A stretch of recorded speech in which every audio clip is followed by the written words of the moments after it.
రాజభక్తి. తన రాజు కోసం ప్రాణాలు అర్పించడానికి సిద్ధపడిన ఓ వీరుడు కథ. మరణాన్ని గౌరవంగా భావించి రాజభక్తికి ప్రతీకగా నిలిచిన ఒక దేశభక్తుడి కథ. ఇది వింటే మీ గుండె దేశభక్తితో ఉప్పొంగుతుంది.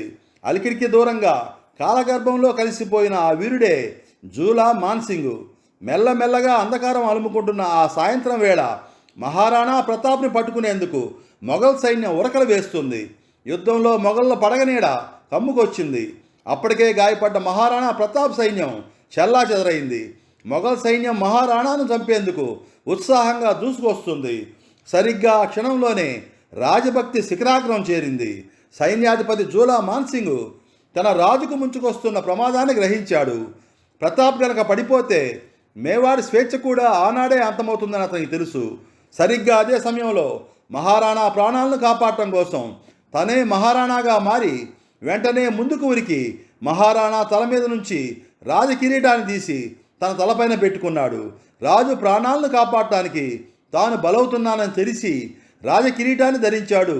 మహారాణాకు బదులుగా తానొక ఎరగా మారాడు. ఇంతలో మొఘల్ సైన్యం మహారాణా ప్రతాప్ దొరికేశాడని సంబరపడి జూలా మాన్సింగ్పై ఉగ్రరూపంతో విరుచుకుపడింది. జూలా సింహంలా గర్జిస్తూ ఒక్కసారిగా శత్రువుల మధ్యలోకి దూకాడు.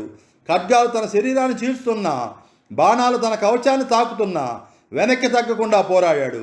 అతను పోరాడిన ప్రతిక్షణం మహారాణా ప్రతాప్కు సురక్షితంగా తప్పించుకోవడానికి ఒక అవకాశాన్ని ఇచ్చింది. చివరికి శత్రువులు చుట్టుముట్టడంతో జూలా మాన్సింగ్ నేలకొరిగాడు.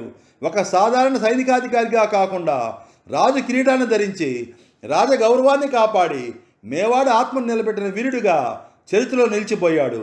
ఇది కేవలం చరిత్ర కాదు, రాజపుత్రుల రక్తం కలిసిన ఈ నేల మీద అతని ధైర్యం నేటికీ ప్రతిధ్వనిస్తూనే ఉంటుంది. రాజభక్తికి ప్రతీకగా ఇంతకు మించిన నిర్వచనం ఉంటుందా? మిత్రులారా, నేను సేకరించిన ఈ విషయాన్ని మీతో పంచుకున్నాను. నేను చెప్పిన విషయాలు మీకు నచ్చినట్లయితే వెంటనే సబ్స్క్రైబ్ చేసుకోండి. యూట్యూబ్లో డిఎస్ రావు రీల్స్ అని టైప్ చేసి వచ్చిన కథలన్నింటినీ ఆదరిస్తారని ఆశిస్తున్నాను. లైక్ చేయండి, షేర్ చేయండి, మీ కామెంట్ను మాకు తెలియజేయండి. మీ దార్ల శ్రీనివాసరావు, ఒంగోల్ ఆర్టీసీ కంట్రోలర్.